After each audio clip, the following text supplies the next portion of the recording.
여러분은 어떤 메신저를 사용하시나요? 한국은 카카오톡, 중국 사람들은 위챗, 일본 사람들은 라인을 주로 사용합니다. 그런데 그거 아시나요? 일본에서 사용하는 라인이 한국 기업 네이버, 한국인들의 기술로 만들어졌다는 거 말입니다. 한국의 국민 메신저도 일본의 국민 메신저도 대한민국의 기술로 이뤄낸 결과입니다. 일본 인구 1억 2천만 중 9천만 명 이상이 사용하는 이 메신저 라인, 이를 뺏기 위해 일본이 아주 치밀하게 준비한 작전을 진행했다고 합니다. 오늘은 일본의 진짜 속셈을 면밀히 알고 있다는 전문가가 알려주는 일본이 라인을 한국에서 뺏어가려는 진짜 이야기를 들어보도록 하겠습니다. 안녕하세요. 저는 홍콩과 미국에서 20년여간 근무를 하다가 현재 은퇴를 한 뒤 새로운 제2의 인생을 살기 위해 도전을 꿈꾸고 있는 50대 데니라고 합니다. 저는 홍콩계 미국인이에요.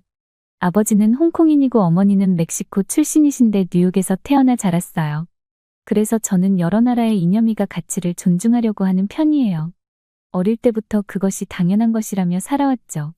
아버지도 어머니도 어릴 적에 인종차별을 겪은 편이셔서 저에게 항상 편견 없고 차별 없는 사람이 되라고 강조하셨어요. 제가 꼭 그런 사람이 되길 바라셨죠. 그리 넉넉한 가정 형편은 아니었지만 여유가 생겼다 싶으면 해외여행을 갈 수 있게 도와주셨고요. 그러면서 저는 많은 문화권의 이해도가 생길 수 있었어요. 같은 인종인지 아닌지는 저에겐 전혀 상관이 없는 문제였습니다. 부모님도 인종이 다르신데다 저는 혼혈이니까요.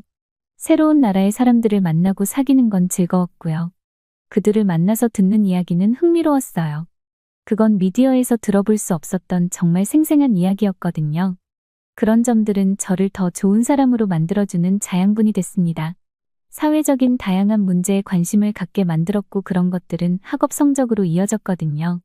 게다가 다양한 역사 문제에 대해서도 문제의식을 가졌던 저는 사회적인 활동도 많이 하면서 더 큰 세계로 나아가 전 세계를 아우르는 일을 하고 싶다는 열망을 품는 사람이 되었습니다. 그 결과 저는 국제중재 변호사로 일을 하게 되었습니다. 처음에는 그저 많은 이야기를 돕고 돈을 많이 버는 유능한 직업군을 선택하기 위해 이 직업을 선택한 것이었어요. 하버드 로스쿨을 나와 LLM 학위와 뉴욕주 변호사 자격도 있습니다. 또 와튼 스쿨에서 금융과 경영 분석도 전공하여 MBA 학위까지 취득하였고 다시 하버드 로스쿨에서 상법학 박사학위인 SJD를 받았습니다.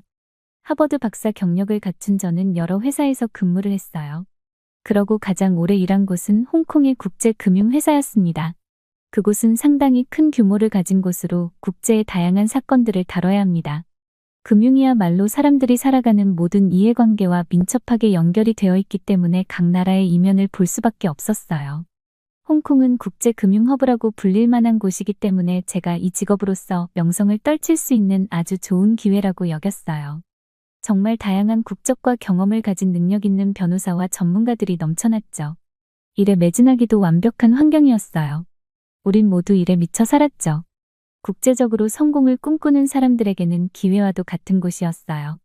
그래서 제가 홍콩에서 가장 오랜 기간 근무를 한 것이었어요. 저는 제 인생에서 상당히 많은 욕심을 가지고 있었거든요. 우리들은 국제적인 다양한 상업 분쟁들이나 법적 문제들을 다루게 됐습니다. 제가 다녔던 기업은 상당히 큰 기업이라 규모가 있는 사건들만 맡았고요.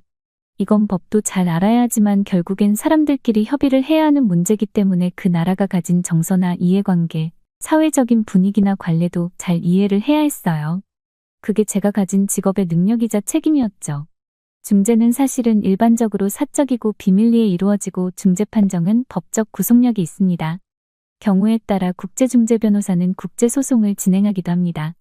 이는 특정 국가의 법원에서 이루어질 수 있으며 국제법과 해당 국가의 법률을 모두 고려해야 하기 때문에 끊임없는 학습도 필요하죠.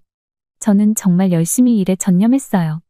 많은 사건들을 맡고 해결해 나갔죠. 그러면서 제 연봉만큼이나 명성도 올라갔어요.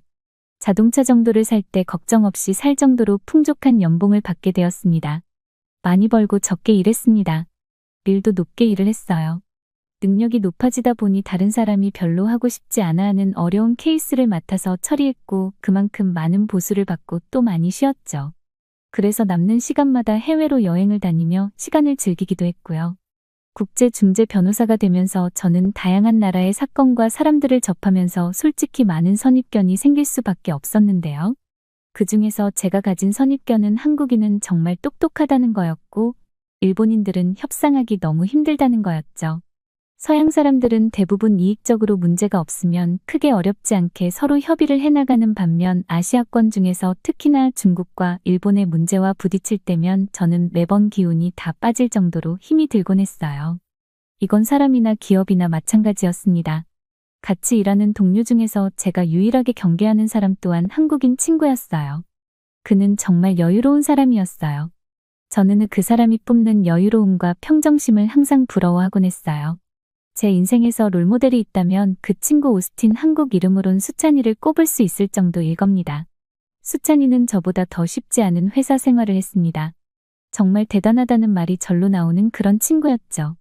왜냐하면 중국인들과 일본인들의 텃세가 너무 심각했거든요. 홍콩 사람들조차도 제가 일할 처음에는 한국인 변호사에게 일을 맡기기 싫어했어요. 능력을 의심했고 후진국이라고 이야기하기도 했고요. 그러고 중국인 동료는 한국인 동료의 일을 채가는 일도 많았어요.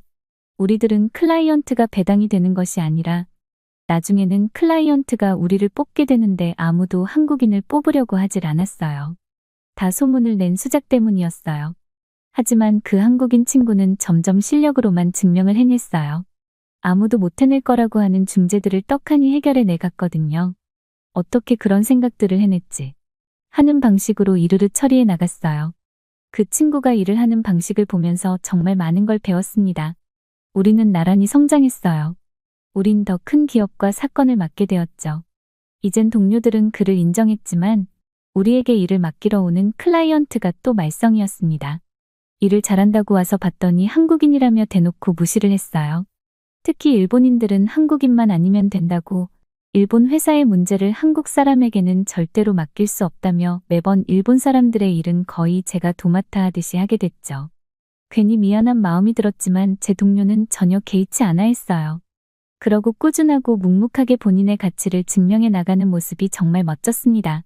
저는 특히나 한국을 무시하는 일본 사람들의 태도가 몹시 싫었어요. 근무를 하는 내내 마음에 걸렸죠. 어릴 때부터 차별을 하지 말라고 그런 사람이 되면 안 된다고 배웠던 저로서는 그런 일본인들의 태도가 잘못됐다는 걸 알고 있었습니다. 게다가 역사에 관심이 많았던 저는 자세히는 아니더라도 일본이 과거에 한국에 더 잘못을 저질렀다는 것 정도는 알고 있었어요. 독도도 한국 땅이라는 것 정도도요. 그런데 어떻게 그렇게 당당한 것인지 그들의 뻔뻔한 태도가 도통 이해가질 않았어요. 솔직히 클라이언트만 아니면 직장인만 아니면 그들과 일을 하고 싶지 않다는 생각이 많았죠. 그래도 어떻게 하겠어요. 저는 제가 맡은 직업으로 지켜야 할 게 있으니 열심히 그 일을 했던 것뿐이었어요. 참기 힘들긴 했지만요. 제가 존경하던 수찬은 한국인 여성과 오랜 연애 끝에 결혼을 하고 결국 한국 생활을 시작했습니다. 저는 그나마 유일하게 마음을 나눴던 친구가 한국으로 가고 나니 많이 헛헛했어요. 그간 저도 연애를 해왔고 그전에는 길게 사귀었던 여성도 있었지만 안타깝게도 결혼까진 이어지지 못했고 친구들과 동료들은 결혼을 해갔지만 저만 혼자 남겨졌어요. 이젠 돈도 모을 만큼 모았고 무얼 위해서 이렇게 살고 있는가 하는 생각들이 제 머릿속을 떠나지 않기 시작했어요. 그러고선 과감하게 일을 그만두고선 그때부터 전 세계를 여행 다니기 시작했죠. 한 1년 정도는 여행만 다녔습니다. 1년 여행을 다닐 동안 하루 종일 손에서 놓지 않았던 서류 뭉치들과 노트북을 단 한 번도 보지 않았어요. 홍콩의 모든 전경이 내려다 보이는 최고급 아파트까지 가졌으니 이젠 더 바라는 게 없다 그렇게 생각하자 싶었습니다. 그런데 야경을 보면서 공허하고 외로워졌어요. 평생 다른 것들을 중재하며 살았는데 나의 인생은 마치 이 집처럼 공중에 떠 있는 기분이 들었거든요. 그래서 홍콩을 떠나 다른 나라로 경험을 시작해보자 싶었어요. 그게 제가 한국으로 가게 된 시작점이었죠. 홍콩 집은 우선 두고 한국에 집을 한 달 렌트했어요. 그런데 한국에서 일주일을 살아보며 바로 알았죠. 더 고민할 것도 없이 여기에서 쭉 살면 되겠다고. 저의 은퇴 후 남은 인생은 한국이 유일할 거라고 말이에요. 세계 여행을 다닐 때 일본과 한국은 빼고 여행을 했어요. 일본은 정말 질릴 대로 질려서였고 한국은 나중에 수찬과 일정을 맞춰서 보려고 하다가 그 시기가 맞지 않았던 것이었죠. 그런데 이렇게 살기 좋은 곳을 이 나이에 와보다니 시기가 원망스러울 정도였어요.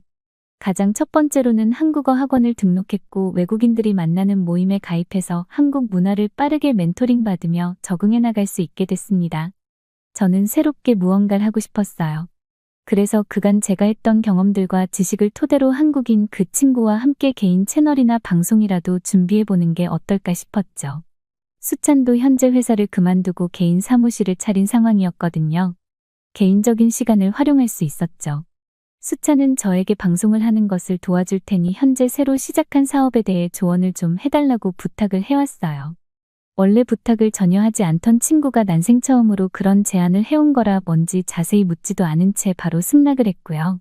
수찬이 부탁한 내용은 중재 관련 일이기도 했지만 경제 관련 일이기도 했어요. 수찬과 함께 동업을 한 파트너는 금융 전문자였기 때문에 투자에 관련한 지식과 견해가 상당히 필요하다고 말했죠. 그동안 수없이 많은 해외 유수의 기업들과 커뮤니케이션을 한 제게 많은 도움을 부탁한다고 말했어요. 저에겐 크게 어려운 일이 아니니까 나름 가벼운 마음으로 시작하게 됐죠. 그런데 이게 점점 하다 보니까 진심이 되는 거예요. 더 잘 예측하고 판단하고 싶게 됐어요. 제가 판단하고 제안해주는 것에 따라 회사가 더 좋은 방향으로 발전하는 걸 보면서 저도 살아있음이 느껴졌거든요. 매일 중재 하나는 그림자 같은 역할을 하다가 무언가를 변화시키고 움직이고 있다는 그런 마음이 생겨났어요. 이제는 수찬이 부탁을 하지 않아도 제가 먼저 열정을 다해 알아보기 시작했죠. 저는 경제 관련도 결국엔 모두 이어져 있는 문제라고 생각하기 때문에 다양한 국가와 문화에서 오는 문제들을 이해하기 위해 한국어 공부를 정말 열심히 했습니다. 그러고 한국 문화에 대해서도 배우면서 완전히 한국이라는 나라에 푹 빠져들어 버렸죠. 한국은 제가 한창 때 일을 하면서 느꼈던 이미지와 딱 일치했어요. 아니 어쩌면 그 이상으로 더 좋은 곳이었죠. 사는데 편리하고 안전한 건 말할 것도 없고 특히 사람들의 인성이나 인품은 말할 것도 없이 훌륭했어요. 특히 외국인인 저에게 어쩌면 이방인이라 느낄 수도 있을 텐데 한국 사람들은 누구 하나 저를 그렇게 대하는 사람이 없었어요. 그렇게 저는 한국에 계속해서 완벽히 적응을 해나가고 있던 중이었어요. 그때 한국의 뉴스가 터졌죠. 그것도 제가 거의 전문적으로 알고 있는 문제였습니다. 그것은 바로 현재 일본의 국민 메신저로 사용되고 있는 라인에 관련한 문제였습니다. 라인은 웬만한 사람들은 다 알고 있을 정도로 한국에서도 유명하지만 일본에서는 더 유명합니다. 아시아권에서는 거의 지배적이라 할 수 있죠. 라인은 2011년 한국의 네이버 기술을 기반으로 일본에 뿌리를 내렸고 현재 일본인의 9,700만 명 이상이 사용하고 있는 메신저입니다. 일본에서 라인을 사용을 하지 않는 사람이 거의 없다고 보면 될 정도죠. 라인은 라인야후가 총 명칭입니다. 네이버의 자회사이기도 하죠. 네이버에서 개발했고요. 사실 라인은 네이버가 수십 년이나 공을 들여서 추진한 해외 사업입니다. 한국 기업이 세계 무대를 글로벌 플랫폼으로 성장시킨 사례이죠. 아시아에서는 라인을 쓰는 비율이 정말 지배적입니다.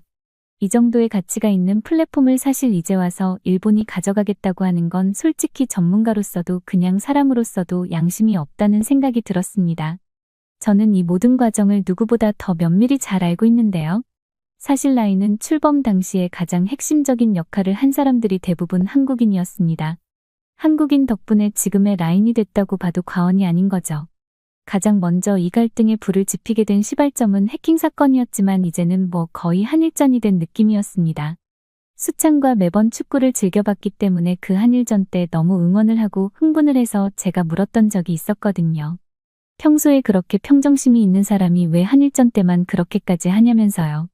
그런데 한일전이 한국인들에게 얼마나 특별한 의미를 가지고 있는지들은 다음부터는 한일전의 의미를 알게 되었죠. 아무튼 지금이 딱 그와 같은 기분입니다.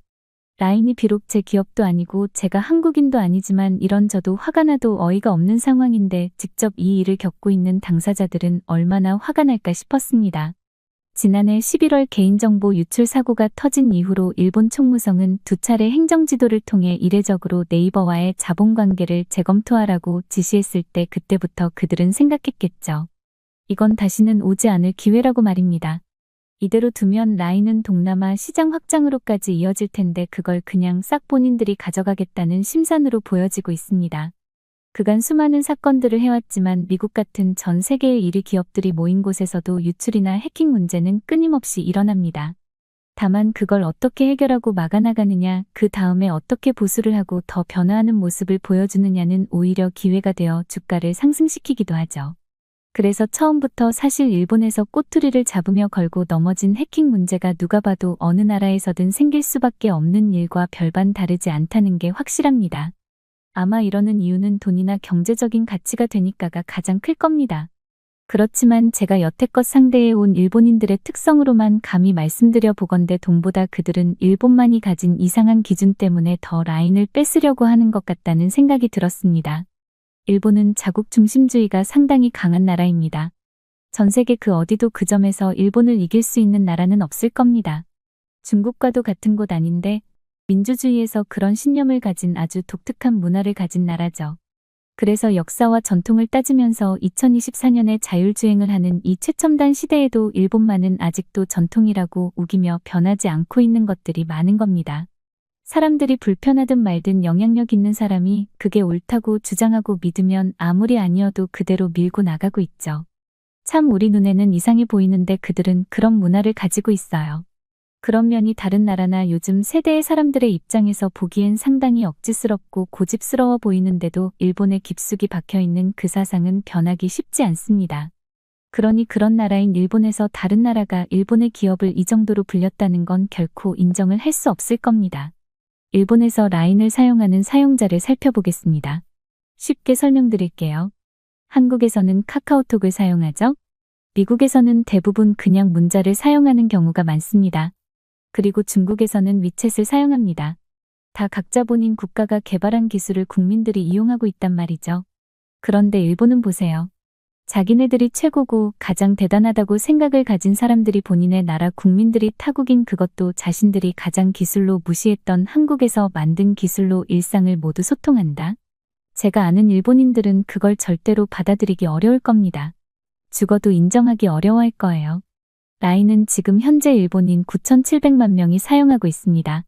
일본의 총 인구가 1억 2천만 정도 되는데 거의 3천만 빼곤 저걸 다 이용하고 있는 셈이라고 보시면 됩니다.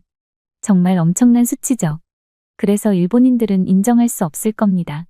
한국은 죽어도 인정하고 싶지 않은데 일본인들을 이미 장악해버린 것이 한국인 덕분이라는 걸 말이에요. 네이버가 라인을 일본에서 매우 인기 있는 메신저 앱으로 자리 잡게 한 건 다양한 이유들이 있어요. 텍스트 메시지, 음성 및 영상 통화, 스티커, 게임, 뉴스, 금융 서비스 등이 포함해 단순한 메시징 앱 이상의 기능을 제공해 엔터테인먼트 서비스를 이용하게 한 겁니다. 한국식으로 편리성을 제공한 거죠. 일본에서 가장 없는 한국형 편리함을 일본 사람들에게 제공을 해준 겁니다. 그들에게 그게 정확하게 먹힌 거고요. 게다가 귀여운 것을 좋아하는 감성을 가진 일본인들을 분석하여 딱 알맞도록 스티커와 이모티콘을 만들었습니다. 그래서 사용자들 사이에서 매우 인기를 올라가게 만들었죠. 다양한 감정을 표현할 수 있는 귀엽고 독특한 스티커들이 대화의 재미를 더해주기도 했고, 이는 거의 그들의 문화처럼 자리 잡게 되었어요. 게다가 누구나 사용하기 쉽게 만들어졌어요. 다양한 사용자들이 편리하게 사용할 수 있게 직관적이고 깔끔한 디자인을 사용해 사용자들의 경험을 향상시켜 주었죠. 이런 한국만이 할 수 있는 서비스가 일본인들의 만족도를 높여서 크게 성공할 수 있었던 거였습니다. 한국만이 할 수 있었던 거였어요. 뭐든지 연동되게 만들었고 어디에서든 뭐든 할 수 있게 만든 건 전 세계에서 한국만이 할 수 있는 기술이었죠. 일본도 그걸 아는 거였어요. 그래서 모든 기술이 정점에 오른 이 시기에 사실 손쉽게 가져가겠다는 것이죠. 트집을 잡으면서요. 일본의 손마사요시 회장이 이끄는 소프트뱅크와 한국의 네이버는 2021년에 지분을 반반인 50대 50으로 나눠 갖고 라인 야후를 지배해왔는데요. 네이버는 라인 야후 지분 64.5%를 보유한 A홀딩스 지분을 절반가량 소유하고 있어요. 라인 야후는 현재 시가총액이 약 25조 원입니다. 그 중에서 네이버는 약 32.3%에 달하는 8조 1천억 원가량을 가지고 있는 셈입니다. 아마 경영권 프리미엄까지 보태 지분까지 매각하면 10조 원 이상의 매각 가치를 가지고 있습니다. 일본에서 다른 나라가 기업을 운영하기란 가장 어려운 국가일 겁니다. 아마 일본에서 운영이 가능한 나라는 미국이 유일할지 모르겠습니다. 그 어느 나라도 다 발 아래라고 생각하니까요. 일본은 유일하게 미국 기업에게만은 고개를 항상 수그리는 경향이 강하기도 해요. 늘 그랬죠. 하지만 한국에게만은 아닙니다. 반항 감정이 항상 들어가 있어요. 정말 웃긴 건 한국의 기술력이나 능력은 갖고 싶지만 한국은 발 아래인 것처럼 무시하고 싶어하는 두 가지의 개념이 공존하고 있습니다. 일각에서는 라인야후의 경영권이 일본으로 넘어갈지도 모르겠다고 전망하지만 그 과정이 쉽지 않을 것으로 보고 있습니다. 제가 보기에는 이제는 거의 비교할 수 없을 정도로 한국의 기술력은 따라갈 수 없는 지경에 올랐거든요. 아마 다시 가져가게 된다고 해도 소비자들이 등을 돌리고 수년 안에 망할지 모르겠습니다. 혹은 네이버가 남긴 현재의 기술력 그대로 멈춰있게 되겠죠. 이미 일본 사람들은 급변하는 기술 속에서 편리함을 느끼게 해주는 한국 기술력에 이미 빠져버렸는데 그걸 다시 일본이 가진 실력으로 커버가 안 될 테니까요. 능력도 안 되는데 페어플레이까지 하지 않는 모습을 보고 있자니 솔직히 많이 답답하기만 합니다. 일본은 제가 한창 일을 할 때나 지금이나 하나도 변한 것이 없네요. 저는 계속해서 어떻게 되는지 전망을 지켜볼 겁니다. 한국이 가진 기술력을 바탕으로 만들어진 것들을 최대한 효과적으로 보호하고 권리가 인정되길 바랍니다. 참나, 한강에서 뭘 배울 게 있다고. 그냥 똥물뿐이잖아요. 대체 왜 한국으로 가자고 하는지 모르겠네요. 세느강이랑 한강이 비교나 됩니까? 프랑스의 세느 강 앞에서 여성 2명이 이야기를 나누고 있습니다. 한 여성은 완전히 얼굴이 빨개진 상태로 상사로 보이는 분에게 소리까지 지르고 있는데요. 결국 분에 이기지 못한 듯 이 여성은 눈물을 흘리며 소리까지 지르고 마네요. 대체 이 여성은 왜 이러는 걸까요? 오늘의 사연은 프랑스 파리의 조경가 에블린 마치 씨의 사연입니다. 안녕하세요. 저는 프랑스 파리에 거주하며 조경가로 일하고 있는 에블린 마치라고 해요. 조경가라는 직업이 생소하실 수도 있겠네요. 조경가는 말하자면 어떠한 공간을 아름다운 정원으로 만드는 사람이에요.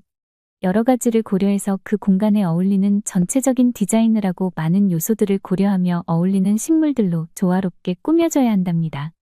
말로는 쉬워 보이지만 많이 까다롭기도 하고 강도가 강한 직업이랍니다. 어렸을 때부터 저는 자연을 참 좋아했어요.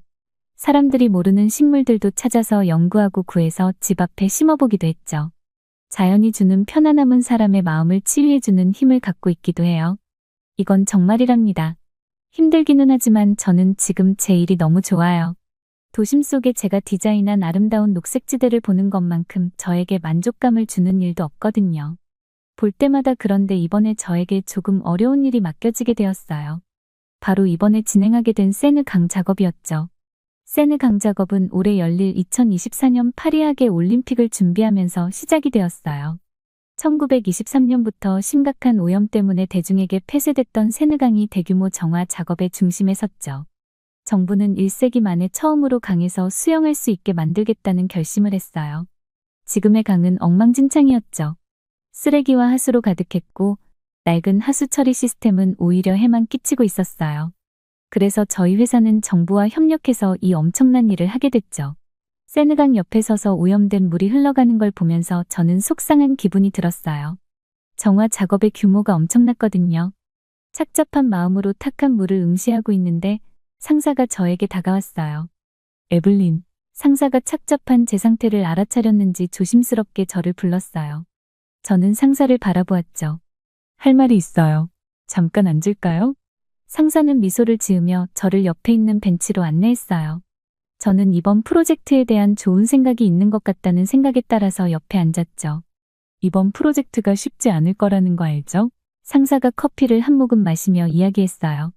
저는 고개를 끄덕였죠. 도심을 흐르며 파리를 대표하고 있는 이 거대한 강을 어떻게 하면 아름답게 보존할 수 있을까를 고민하면서 쉽지 않을 거라는 마음이 많이 들었으니까요. 도심을 가로지르는 강을 아름답게 보존하고 있는 좋은 사례가 있어요. 그곳을 방문하는 것에 대한 보고서도 이미 올려뒀고요. 상사의 말에 귀가 솔깃해졌어요. 저희와 비슷한 좋은 사례요? 너무나도 좋은 소식이었어요. 어디인가요? 그렇다면 얼른 방문해야죠. 저는 설레는 마음에 살짝 격양된 말투로 물었어요. 한국의 서울이에요. 상사가 저에게 미소를 지으며 이야기했어요. 순간 가슴이 쿵 내려앉는 것만 같았어요. 저는 당황한 표정을 숨길 수가 없었죠. 한국이요? 방금 한국이라고 하셨나요? 제가 믿을 수 없다는 듯이 되물었죠. 네, 그곳에 있는 한강은 저희에게 가장 좋은 가이드가 될 수 있어요. 직접 가서 꼭 봐야 한다고 생각합니다. 상사가 저에게 말했어요. 그 말에 저는 혼란스러움을 느꼈어요. 사실 저는 한국에 대해서 좋지 않은 마음을 가지고 있었거든요. 물론 매우 개인적인 일이기는 해요. 하지만 그 개인적인 일이 매우 저에게 크게 상처를 남겼었죠. 저희 아버지는 국제무역업에 종사하던 사업가셨어요. 아버지께서는 주로 한국과의 거래에서 섬유 및 의류 수출입을 담당했었죠. 제 기억에 제가 어렸을 때 저희 집은 꽤 부유했어요. 저희 집은 항상 화목했고 웃음소리가 가득 찬 그런 집안이었죠. 아버지는 매우 멋진 분이셨어요. 어릴 때라 그럴지도 모르지만 난 크면 아빠랑 결혼할 거야 라는 말을 입에 달고 살 정도로 일도 일이지만 가정에도 매우 충실하셨던 분이셨죠. 그러던 어느 날 아버지께서 매우 좋지 않은 표정으로 집에 들어오신 적이 있으셨어요. 제가 자는 동안 부모님께서 이야기를 심각하게 나누는 듯한 소리도 들려왔죠. 그 이후부터 저희 집에서 웃음소리는 사라졌어요. 아버지는 집에 늦게 들어오시거나 아예 귀가를 하지 않는 일이 많아지셨고 어머니는 아버지와 통화를 할 때면 눈물을 흘리기도 하셨어요. 아무것도 몰랐던 저는 아버지가 언제 오시냐고 항상 물었지만 어머니는 슬픈 눈으로 웃으시며 곧 오실 거라는 말만 되풀이하시곤 했죠. 그러다 어머니께서 자고 있는 저를 새벽에 흔들어 깨우신 적이 있어요. 저는 그때 어머니의 눈을 잊지 못해요. 두 눈에서 눈물이 흐르고 있었어요. 어머니는 제 앞에서 항상 단단한 모습만을 보여주기 위해 노력하셨었는데 그렇게 숨기지 않고 눈물을 흘리는 모습은 처음 봤죠. 저는 비몽사몽한 상태로 아무것도 모른 채 어머니를 새벽에 따라 나섰어요. 그리고 병원으로 향했죠. 의사 선생님과 이야기를 나누는 어머니를 앉아서 바라보고 있었는데 어머니께서는 대화 중에 결국 주저앉아 땅을 치며 아기처럼 오열을 하셨어요. 그날이 바로 저희 아버지께서 돌아가신 날이었죠. 나중에 저는 아버지께서 갑작스러운 한국 기업과의 계약 불발로 인해 큰 재정적 손실을 입으셨다는 걸 알게 되었어요. 그로 인해 아버지는 몇 달 동안 매일같이 끼니를 거르시고 밤을 새우며 대안을 알아보셨다고 해요. 하지만 상황은 점점 악화되었고 스트레스가 아버지를 짓누르고 말았죠. 아버지는 그렇게 심각한 스트레스를 겪으시다 과로로 돌아가셨다고 어머니께서는 말씀해 주셨어요. 그 말을 들은 이후로부터 솔직하게 한국이 미웠어요. 저는 아버지의 죽음을 한국 탓으로 돌리고 싶었거든요. 아버지가 돌아가신 이후 저희 집안이 많이 힘들기도 했고 제가 너무나도 사랑했던 사람이 힘들게 일하다 돌아가셨다는 건 정말 겪지 않으면 모를 거예요. 이러한 생각에 빠져 저는 너무나도 무거운 마음이 저를 짓누르는 것을 느꼈어요. 하지만 그렇다고 좋은 사례가 있는데 개인적인 마음으로 가지 않는 것 또한 올바른 선택이 아니라는 것도 알고 있었죠. 다만 너무 혼란스러워서 입이 떨어지지가 않았어요. 에블린, 그들은 한강에서 엄청난 일을 해냈어요. 우리는 그들의 방식을 연구하고 여기에 적용할 수 있는 것들이 있다면 가져와야 해요. 무조건 가야 해요. 얼마나 큰 프로젝트인지 아시잖아요. 상사는 저에게 단호하게 이야기했어요. 서울, 한국. 그 말이 제 귀에서 계속 맴돌았어요. 아버지의 기억도 함께 계속해서 떠올랐죠. 오랜 시간 마음속에 묻어뒀던 분노와 슬픔이 한 번에 밀려오는 것 같았어요. 하지만 이번 프로젝트는 너무나도 중요한 프로젝트였고 저는 그 마음을 애써 삼킬 수밖에 없었어요. 네, 알겠습니다. 출발 일정 말씀해 주시면 맞춰 준비할게요. 저는 어두운 표정으로 답했어요. 상사는 밝게 웃으며 제 어깨를 두드려 주었어요. 제 과거를 모르니 그럴 수 있지만 그때는 그게 정말 밉더라고요. 조만간 출발하게 될 거예요. 이번 프로젝트도 성공적으로 마무리해보자고요. 그렇게 마지못해 떠나게 된 한국행 비행은 길고 불편했어요. 몸도 몸이지만 머릿속에 부정적인 생각과 오래된 편견들이 가득해 정신적으로도 힘들었죠. 물론 열린 마음을 가져야 한다는 걸 알았지만 맘대로 잘 안 되더라고요. 그렇게 오랜 고통스러운 비행 시간이 지나고 마침내 비행기가 서울 상공을 향해 하강하면서 처음으로 도시를 내려다봤는데 보이는 광활하고 활기차 보였어요. 전에 본 적 없는 모습이었죠. 그래도 제 마음은 여전히 회의감으로 무거운 상태였죠. 그렇게 공항에 도착했을 때 저는 깜짝 놀랐어요. 예상보다 공항이 매우 크고 좋더라고요. 먼지한 톨 보이지 않은 하얀 바닥에 많은 사람들이 편하게 쉴 수 있는 편의 공간과 빠르고 효율적인 입국 심사 절차 그리고 친절한 직원들과 밝고 활기차 보이는 관광객들로 붐비는 공항은 솔직히 긍정적인 에너지를 풍기고 있기는 하더라고요. 마음은 무겁지만 매우 인상 깊었어요. 짐을 찾고 상사인 카미유와 함께 게이트를 나서자 저희를 마중 나온 박지훈이라는 분이 저희를 밝게 맞이해 주셨어요. 그는 한국환경운동가로 저희의 안내 가이드 역할을 맡은 분이었죠. 키가 크고 호리호리한 그분은 좋은 인상을 가지고 있었어요. 밝게 웃음을 짓는 적극적인 모습이 조심스러운 제 태도와 극명하게 대비됐죠. 서울에 온 걸 환영해요. 그가 따뜻하게 인사했어요. 부디 오는 길이 편안한 비행이었길 바래요. 괜찮았어요. 전 딱 잘라 대답했어요. 일만 빨리 하고 돌아가고 싶었거든요. 한국인들과 길게 대화를 섞고 싶지 않았어요. 저희 아버지에 대한 예의라고 생각했죠. 어서 시작하죠. 저는 앞만 보고 이야기했고 그렇게 저희는 지훈의 차로 향하게 되었어요. 지훈 씨는 저희를 호텔로 데려가면서 서울의 명소들을 소개해줬어요. 전 그의 말에 집중하려고 노력했지만 마음은 계속 아버지에게로 향하고 있었죠. 제가 어떻게 아버지의 죽음의 원인이 된 나라에서 무언가를 배울 수 있을까요? 알 수 없는 죄책감이 계속해서 저를 짓누르고 있었어요. 다음 날 아침, 우리는 바로 한강 투어를 시작했어요. 솔직히 말하면 첫인상은 실망스러웠죠. 한때 심하게 오염됐던 강은 이제 활기찬 활동의 중심지가 되어 있었지만 전 오로지 더러운 과거의 잔해들만 보이더라고요. 그냥 또 다른 오염된 수로일 뿐이라는 생각이 들었죠. 카미유가 대체 왜 이곳이 좋은 사례라고 이야기한 건지 이해가 가지를 않았어요. 또 저희 경계심으로 인해 지훈과의 대화도 퉁명스럽고 조심스럽게 흘러갔고요. 그렇게 실망스러운 첫인상을 안고 저희는 한강 공원 쪽으로 더 깊숙하게 들어가게 되었는데 그때부터 저는 조금씩 놀라기 시작했어요. 도심 한가운데 자리 잡은 이 한강 공원에서는 광활한 공간 속에서 가족들이 소풍을 즐기고 아이들은 뛰어놀고 사람들은 운동을 하고 있었어요. 지우는 그런 저희에게 강의 역사에 대해 설명하면서 오염된 수로에서 회복력과 재생의 상징으로 변모한 과정을 자세히 알려줬죠. 1960년대에는 한강에서 목욕할 수 있을 만큼 깨끗했어요. 하지만 공장들이 들어서고 폐수가 강으로 흘러들면서 수질이 나빠지기 시작했죠. 1980년대에 이르러서는 결국 수질이 심각하게 오염되고 말았어요. 전 듣고 있었지만 정신은 이미 눈앞에 풍경에 가 있었죠. 지우는 제 무관심에 이제 무뎌진 듯 아랑곳하지 않고 계속 말을 이어갔어요. 1988년 올림픽 개최권을 따낸 게 전환점이 됐어요. 시정부는 한강의 환경을 개선하고 도시 기반 시설을 확충하기로 결정했죠. 그게 한강종합개발계획으로 이어졌어요. 그의 설명을 들으며 저희는 천천히 강둑을 걸었어요. 물은 맑았고 주변은 아름답게 조경되어 있었죠. 사람들은 다양한 수상 스포츠를 즐기고 있었고 강변을 따라 문화 행사들이 열리고 있었어요. 마치 도심 안의 숲속에 들어온 듯한 기분이 들었죠. 그 계획에는 강바닥 준설, 상하수도 시설 개선, 제방을 따라 고속도로 건설 등이 포함되어 있었어요.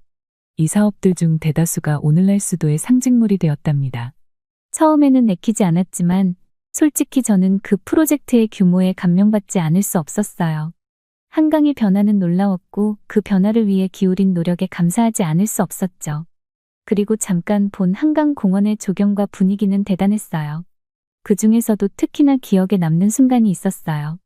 바로 색강생태공원을 방문했을 때였죠.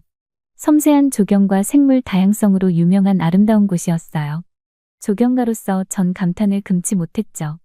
그 공원은 도심 한가운데 있는 완벽한 오아시스였어요. 꼼꼼하게 설계된 습지와 다양한 동식물들이 있었죠. 그곳의 평온함에 매료되었어요. 색강생태공원은 한때 오염되고 방치된 지역이었어요. 하지만 꼼꼼한 계획과 복원 작업을 통해 번성하는 생태계가 됐죠. 헌신과 노력으로 얻을 수 있는 결과를 보여주는 증거예요. 특히 공원의 습지에 감명받았어요. 자연스럽게 물을 걸러내고 정화하도록 설계된 곳이었죠. 공원은 바쁜 도시 한가운데 있는 무성한 오아시스였어요. 도심에 그런 곳이 존재한다는 게 믿기지 않았죠. 정말 경이로웠어요. 하지만 진정 제 마음을 사로잡은 건 선유도 공원이었어요. 버려진 정수장을 개조해 만든 이 친환경 공원은 설계와 자연의 걸작이었죠. 한강이 내려다 보이는 전망대에 서서 황금빛으로 물 위를 비추는 석양을 바라봤어요. 현대적인 서울의 스카이라인과 공원의 자연미가 어우러진 모습은 제 숨을 먹게 하더군요. 그 공간과 깊은 유대감을 느꼈어요. 그곳을 만들기 위해 쏟아부은 노력과 사랑의 깊이를 이해하게 되었죠. 한강을 조경하신 정영선 조경가님은 한국의 1세대 조경가라고 하더군요. 그분은 심지어 세프리 젤리코상까지 수상하신 대단한 분이셨어요. 그 분께서 조경은 땅에 시를 쓰는 것과 같다고 하셨다고 하는데 그 말이 매우 인상적이었어요. 그 분에 대해서 좀 찾아보았는데 선유도 공원에 대한 한 일화가 매우 인상적이었어요. 정영선 조경가님은 이곳을 조경하며 이 공간에서 사람들이 마음을 다스릴 수 있었으면 하셨다고 해요. 그러던 어느 날 정영선 조경가님께서 선유도 공연을 오픈했을 때 그곳에서 자살을 하러 온 한 남성분을 만나게 되셨는데 그분이 너무나도 많이 울으셔서 왜 우냐고 물어봤더니 처음에는 죽으러 왔지만 이 공원이 너무 아름다워서 마음의 위로를 받는다는 이야기를 했다고 하시더라고요. 그렇게 조경가님은 그 분과 함께 울면서 헤어졌다고 해요. 그 분은 가면서 다시 살아갈 용기를 내셨다고 하더군요. 제가 본 이곳은 확실히 그럴만한 곳이었어요. 그네 형태로 된 벤치에 앉아 나무들에 둘러싸여 한강을 바라보면서 저의 마음도 위로받는 듯한 기분이 들었어요. 참 이상했죠. 미워했던 나라였는데 이곳에서 위로를 받는 듯한 기분이 들다니요. 괜찮으세요? 지훈이 제 옆으로 조심스럽게 다가와 말을 건넸어요. 알고 보니 제가 눈물을 흘리고 있더라고요. 아, 네, 괜찮아요. 제가 대답했죠. 힘든 일이 있으셨나 봐요. 지훈이 말했어요. 네, 사실 한국에 오고 싶지 않았어요. 좋지 않은 기억이 있어서요. 저는 솔직하게 눈물을 닦으며 말했어요. 저도 모르게 술술 이야기가 나오더라고요. 지훈은 제 이야기를 듣더니 조용히 고개를 끄덕였어요. 더 캐묻지 않았죠. 그런데 이상하네요. 그런 제가 이곳에서 위안을 받는 듯한 기분이 든다는 것이 말이에요. 저는 어이가 없다는 듯이 미소를 지으며 말했어요. 그게 조경과 자연이 주는 힘이죠. 지훈 씨가 조용히 미소 지으며 말했어요. 한국은 한국에 있지만 자연은 어디에나 존재하니까요. 에블린 씨가 한국에 왜 좋지 않은 기억이 있는지는 모르지만 한국 때문이라면 제가 대신 사과드리고 싶네요. 부디 마음이 이곳에서 조금은 편해지셨으면 좋겠어요. 그 순간 제 눈에서는 눈물이 폭포처럼 쏟아지기 시작했어요. 저는 깨달았어요. 사실 아버지께서 돌아가신 건 한국 때문이 아니라는 것을요. 그리고 저 자신도 그 사실을 알고 있었고 그저 탓할 곳이 필요했다는 것을 받아들이게 되더라고요. 이 아름다운 도심 속 자연에 둘러싸인 채로 저는 완전히 달라지고 있었어요. 그렇게 저는 처음으로 편견에서 벗어나기 시작했어요. 한강은 단순한 물줄기가 아니었어요. 그것은 인간의 인내와 희망의 증거였죠. 또한 회복력의 상징이기도 했어요. 한강을 복원하기 위해 지칠 줄 모르고 노력한 사람들처럼 말이죠. 순간 제가 지훈 씨에게 한 행동들이 스쳐 지나가며 부끄러움이 치밀어 올랐어요. 사실 저는 지훈 씨와의 대화는 대체로 끊어버렸고 그가 다가올 때마다 경계하는 태도와 약간의 짜증을 내기도 했거든요. 정말 옳지 않은 행동이었어요. 그렇지만 지훈 씨는 굴하지 않고 저희를 품어주기 위해 노력했어요. 항상 밝게 다가와 주었고 열정을 다해 저희에게 한강에 대해 알려주었죠. 저는 화해할 결심을 하고 지훈을 쳐다보았어요. 아버지와 제 편견에 대해 모든 것을 다 털어놓으며 제가 안고 있던 감정적 짐을 설명했죠. 지훈은 제 이야기를 처음부터 다 들어주며 조용히 고개를 끄덕여 주었어요. 그리고는 자신의 투쟁과 상실을 공유하면서 고통의 보편성과 극복하는 데 있어 공동의 노력이 갖는 힘에 대해서도 이야기해 주었죠. 그렇게 저희는 한 발짝 더 가까워지게 되었어요. 그 이후로 저는 새로운 마음가짐으로 한강 연구에 몰두했어요. 강의 부활에 기여한 혁신적인 기술과 지역사회 주도 프로젝트에 대해 배우고 한국의 문화, 역사, 그리고 강을 복원하기 위해 싸웠던 사람들을 알게 되면서 그들을 존경하게 되었죠. 그렇게 저희는 한강에서 영감을 받아 종합적인 계획을 세울 수 있게 되었어요. 조사 결과를 발표하면서 세느강 정화를 위해 한국에서 배운 교훈을 열정적으로 이야기하며 협력적 접근법을 지지했죠. 세상을 보는 새롭고 포용적인 관점을 받아들이는 제 변화된 모습이 확실히 저 스스로도 느껴졌어요. 숙소에서 저의 열정적인 모습을 보며 상사는 조금 놀란 듯 했어요. 에블린, 좀 변한 것 같네. 물론 좋은 의미로 말이야. 상사가 저를 놀란 듯 쳐다보며 이야기했어요. 그래요? 아마도요. 한강의 기적일 수도 있겠네요. 제가 의미심장한 미소를 지으며 답하자 상사는 무슨 소리인지 물었어요. 하지만 저는 미소를 지으며 일을 진행할 뿐이었죠. 저에게는 정말 또 다른 의미로 한강의 기적이 일어났다고 밖에 할 수 없었으니까요. 어느 석양역 다시 한강을 방문한 저는 물 위로 금빛과 주황빛이 반짝이는 걸 보며 제가 걸어온 여정을 되돌아봤어요. 그 여정에서 한강 그리고 한강의 이야기와 깊은 유대감을 느꼈죠. 단순한 편견과 고통만 보았던 곳에서 아름다움과 희망을 발견하는 깊은 변화를 겪었다는 걸 깨달았어요.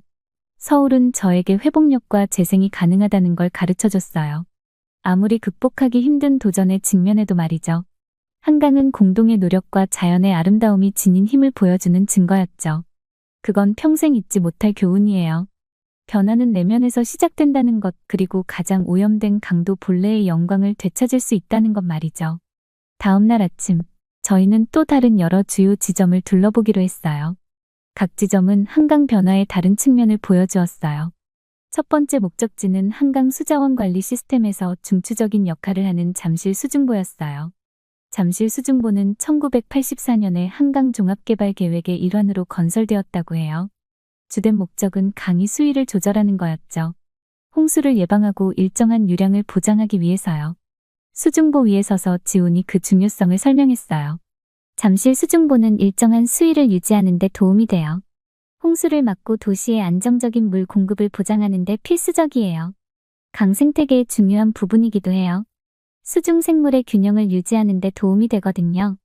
저는 설명을 들으며 눈앞의 공학적 경이로움에 감명받았어요. 수중보는 인간의 독창성과 결단력을 보여주는 증거였어요. 불과 수십 년 전만 해도 이 강이 그렇게 오염돼서 손쓸 수 없을 거라고 여겨졌다는 게 믿기지 않더라고요. 다음으로 간 곳은 수질 모니터링 시설이었어요. 지우는 시정부가 한강의 수질을 개선하기 위해 엄격한 조치를 시행했다고 설명했죠. 하수 처리 시설 개선, 산업 폐기물 규제, 엄격한 수질 기준 시행 등이 포함됐어요. 2003년부터 2007년까지 북한강 상류의 연평균 부유물질 농도는 리터당 12.3mg이었어요. 오염원 관리구역으로 지정된 이후 59.5% 감소해서 리터당 5mg이 됐죠. 같은 기간 남한강 상류의 수질은 리터당 43.5mg에서 12.9mg으로 69.7% 감소했어요. 수치는 인상적이었어요. 한강을 깨끗하게 만들기 위한 노력이 성과를 거두고 있다는 게 분명했죠. 수질이 크게 개선돼서 다양한 수상 활동이 안전해졌고 전반적인 생태계 건강에도 기여했어요. 투어를 계속하면서 한강을 따라 여러 공원과 레저 시설을 방문했어요. 가장 인상 깊었던 곳 중 하나는 반포항강공원이었는데 유명한 달빛무지개분가 정말 아름답더라고요. 색색의 조명과 동기화된 물줄기를 자랑하는 이 분수는 지역 주민과 관광객 모두에게 인기가 많았어요. 그 모습은 그곳에 있는 모든 사람들을 엮어주는 듯 했죠. 지우는 공원에 있는 다양한 시설을 가리켰어요. 자전거 도로, 운동장, 피크닉 장소 등이 있었죠. 한강을 따라 있는 공원들은 누구나 접근하기 쉽고 즐길 수 있게 설계되어 있어요. 사람들이 휴식을 취하고, 운동하고, 자연과 교감할 수 있는 공간을 제공하죠. 또 여의도 한강공원도 방문을 했는데 그곳은 문화 행사와 활동의 중심지더라고요. 매년 수백만 명의 관람객을 모으는 서울 세계불꽃 축제가 이 공원에서 열리고 있었어요. 또한 밤도깨비 시장과 같은 먹거리 행사들도 진행이 되고 있었죠. 그 모습은 확실히 한강이 서울의 문화 지형에서 생생한 부분이 되었다는 증거였어요. 석양역 한강을 내려다보는 다리 위에 서서 저는 제가 걸어온 길을 되돌아봤어요. 한강의 변화는 기적에 가까웠어요. 공동의 노력과 자연의 아름다움이 지닌 힘을 증명하는 거였죠. 서울 시민들은 강을 되살리기 위해 지칠 줄 모르고 노력했고 그 헌신이 결실을 맺었어요. 내가 이 변화를 목격할 기회를 얻게 된 걸 너무나 감사하게 생각했어요. 그 경험은 내 삶의 관점을 바꿔놓았고 회복력, 인내, 공동체의 힘에 대해 소중한 교훈을 줬죠. 한강은 그저 물줄기가 아니었어요. 희망과 재생의 상징이었던 거예요. 다음 날 아침, 저는 지훈과 만나 아침 식사를 했어요. 한강이 내려다 보이는 아늑한 카페에서요. 커피를 홀짝이며 지훈은 자신의 일과 환경 보호를 위해 직면한 도전에 대해 더 많이 이야기해 주었죠. 한국은 환경 보호에서 커다란 진전을 이뤘어요. 하지만 아직도 저희는 도전에 직면해 있죠. 급속한 도시화와 산업화로 천연자원에 큰 부담이 가해지고 있고 기후변화는 항상 존재하는 위협이에요. 지우는 정부가 이런 문제에 대처하기 위해 다양한 정책을 시행했다고 설명했어요. 산업 폐기물에 대한 더 엄격한 규제, 재생에너지에 대한 투자, 온실가스 배출량을 줄이기 위한 노력 등이 그 정책에 포함되고 있었죠. 우리는 환경 보전의 중요성에 대해 대중을 교육하는 데에도 주력해왔어요. 모두가 지구를 보호하는 데 자신의 역할을 이해하는 게 중요하다고 여기고 있거든요. 한국의 환경 노력에서 가장 고무적인 측면 중 하나는 지역사회의 참여였어요. 지우는 자원봉사자들이 강정화 프로젝트에 참여하고 있는 지역 커뮤니티 센터로 저를 데려갔어요. 자원봉사자들은 어린아이부터 노인까지 다양했는데 장갑을 끼고 쓰레기 봉투를 들고 강둑을 따라 열심히 쓰레기를 줍고 있었어요.